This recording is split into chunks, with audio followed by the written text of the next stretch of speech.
So here we go, relationship advice number 22.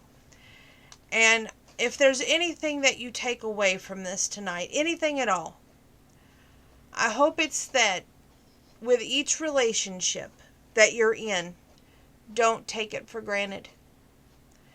And even when it's the highest of highs or the lowest of lows, appreciate the moments that you share. For you may never have them again. The first one is about a couple that's been together for 3 years. He's a construction, leaving that profession, going into being a car salesman. And I talked with her today. I didn't get to talk with him, but I got to talk with her. And she says, don't tell him, but I just don't see it working out. He isn't the pushy kind of guy. How do I tell him he's making a mistake? And I said, you don't. Your job, I said, right now, as a girlfriend, is not to be doubting him, not to be feeding his fears. Your job is to be believing in him, giving him hope, giving him inspiration. He's going to a doctor to get some medication because she thinks this jump is quite big and that it may not work. And I told her, no. You need to be the support beam behind him. I said, there's an old Kenny Rogers song out there called She Believes in Me. It needs to be both ways. I said, while he believes in you, you got to believe in him. And you support every idea, everything that he wants to aspire to the man that he is, to the man that he is yet to be. Like that Jerry Maguire bit. It's totally like that. And if you can support each other, then you will have an equal playing field. But if there is no support, then how can there be love? It goes in hand. A relationship takes a good 2 hands together in order for it to be a solid foundation. No doubts, no troubles. Otherwise, you're an island in the stream, if you will, and not together. I hope that you two see it through, and I hope that you really listen to what I'm saying. It can't be all about you 24/7. And to me, the differences is what brings the couple closer together. And if he's trying something new, you've got to be supportive. You got to be understanding. You got to be like, okay, you know what? You want to try this? You go right ahead. I'll be right here every step of the way. Go, boy, go. Even if you fall on your face, I'm still going to be there. But you don't want to include that part. You just want to be like all supportive, all understanding. And I really hope everybody hears that tonight. This next one's a touchy one.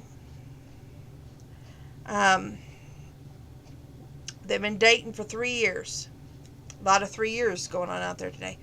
And he thought everything was going wonderful until today. Her ex-boyfriend sent her flowers at work. He walks in on the girl going, so you're going to dump this guy that you have nothing in common with, right? And go back to the ex-boyfriend. But yet the ex-boyfriend has got a girlfriend, but yet he's sending the ex-girlfriend flowers at work. Now, he's wanting to work on forever after here in a little bit, like, getting engaged. Well, she is over here confused, going, I don't know if I should be friends with my ex-boyfriend or if I should be more than friends, and I don't know what my feelings are over here. Let me help you out. He played you for all it's worth. He left you at the altar. That's what your ex-boyfriend did. That's not what your current boyfriend did. Your current boyfriend is a god, which is something that this guy over here who's just playing games, okay? You need to just set boundaries. And I know for a fact you're going out to dinner tomorrow and you're all going to have this big family dinner, and he wants you, your current boyfriend does, to set boundaries with the ex-boyfriend, and I think that's the best thing you can do.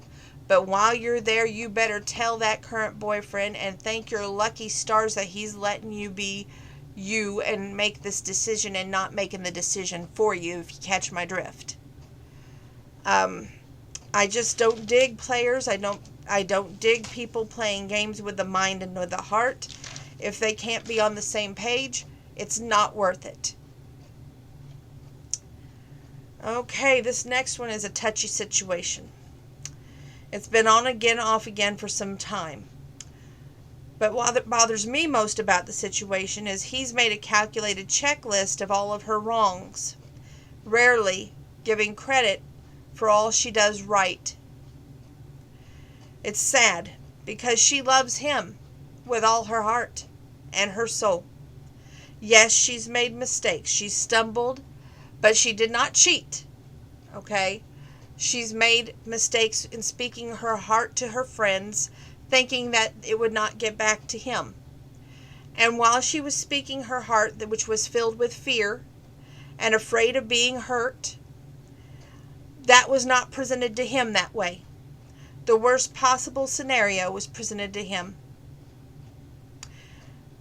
And while she sees in her eyes that he can do no wrong, he's holding this checklist of everything he's been told about her from other people. The saddest thing in my whole experience of life is that other people make decisions for people when they shouldn't. And if you want to know the worst thing that you can do, it is believe the worst about a person without giving the benefit of the doubt, without going to that person and being cowgirl up, cowboy up, without being the person you need to be. Go to that horse and say, okay, look, here's the checklist I got. Now, is this true or not? And honestly, if you're doubting her that much, how much faith have you had in her from the beginning? That's my question. Does he want to be in a relationship? That's the bottom line. Some of these men say yes, they want the relationship. Yes, they want to be there. But give them 2 weeks and they're turning tail and they're running. Why, you ask? Well, let me help you out with that. The reason they're running is they're scared. So maybe this checklist that he's been presented with all these things that supposedly she's either said or done is something to give him a leg to stand on to prevent him from being in a relationship. And to me, to be in a relationship, you both have to be two mature adults. No one is perfect. We all make mistakes. It is up to two people to sit down. Heck, go to dinner. Go get a Coke at McDonald's. Let her drink an iced tea. I don't care. But sit there with the person that you have a disagreement with and say, hey, we need to talk.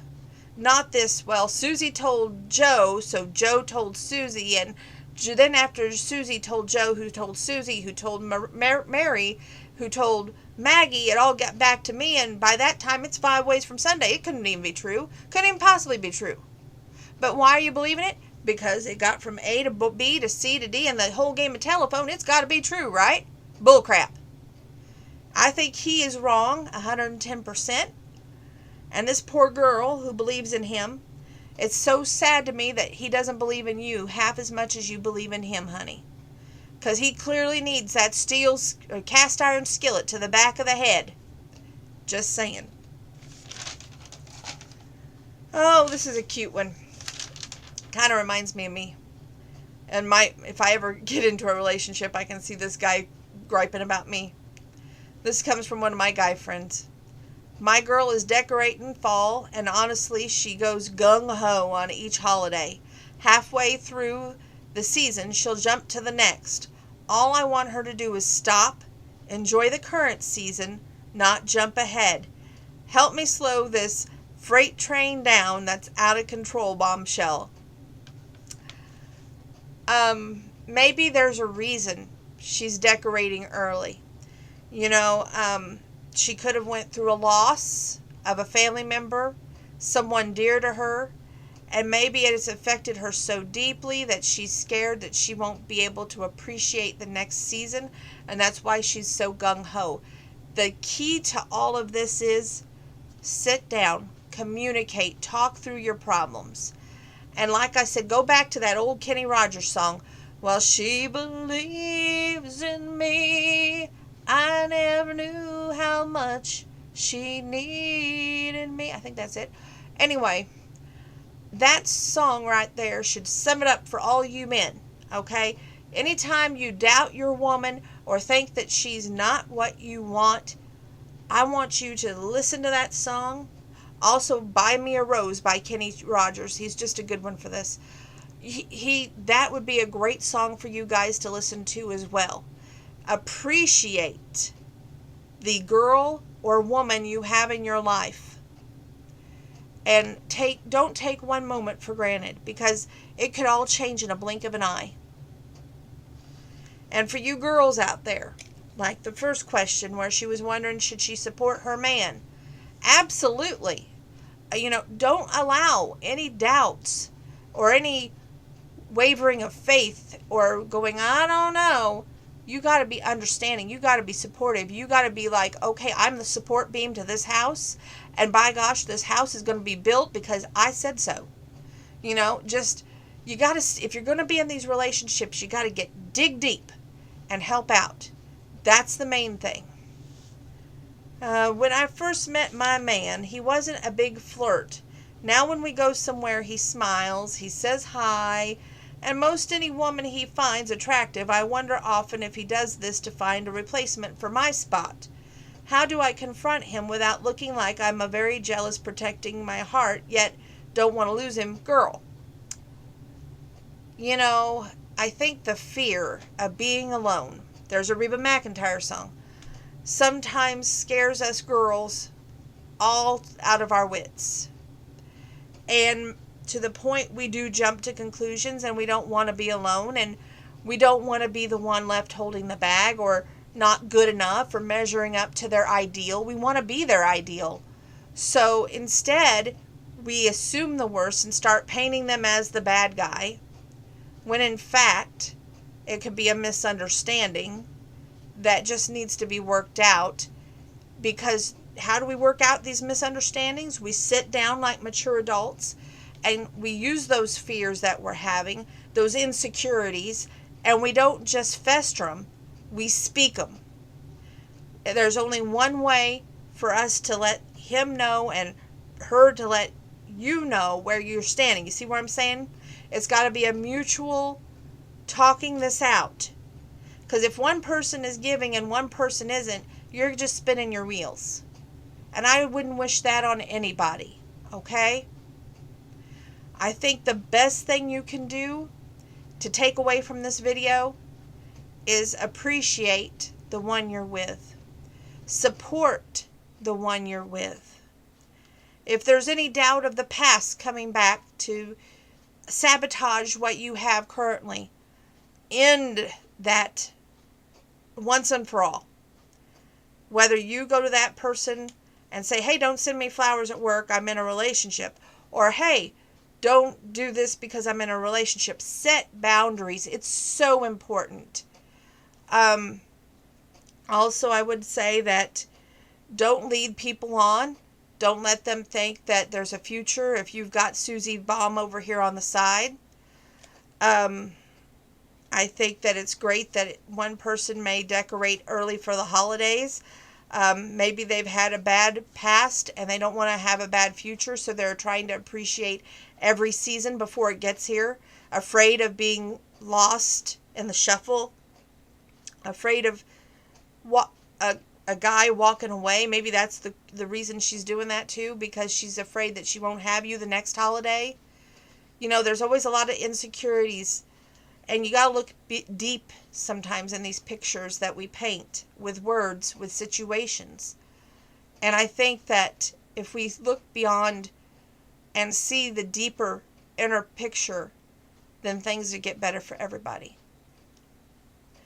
That last one, it's easy to jump to conclusions and assume the worst, but without communication, you have nothing. Sit down, talk it out, speak your insecurities, speak your fears. Most importantly, do not turn to a friend or a mutual friend who will possibly put it in a game of telephone and twist it 5 ways from Sunday, and then that person that you want it to get out to hears only bits and pieces, or maybe doesn't hear what you said at all because it's been so twisted up that they get so angry at you that they can't talk to you. And, I will admit that I have a bad temper. Very bad.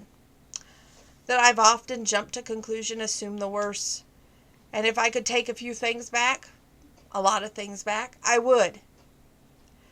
But it is what it is. And if I'm destined to be alone and adopt, I'm fine with that. It's not what I want by any means, but sometimes we don't get what we want. And sometimes when we're our own worst enemies and we've messed things up so bad that there's no way for things to be worked out, which I don't believe that in my heart of hearts. I honestly believe that everything can be worked out.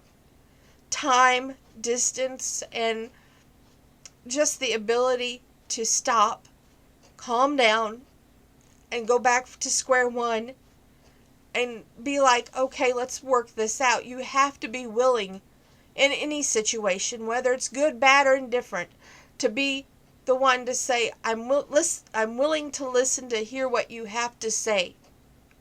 Don't be so close-minded or close-hearted that you don't give a second chance. Okay? Love you all. I'm going to go work out.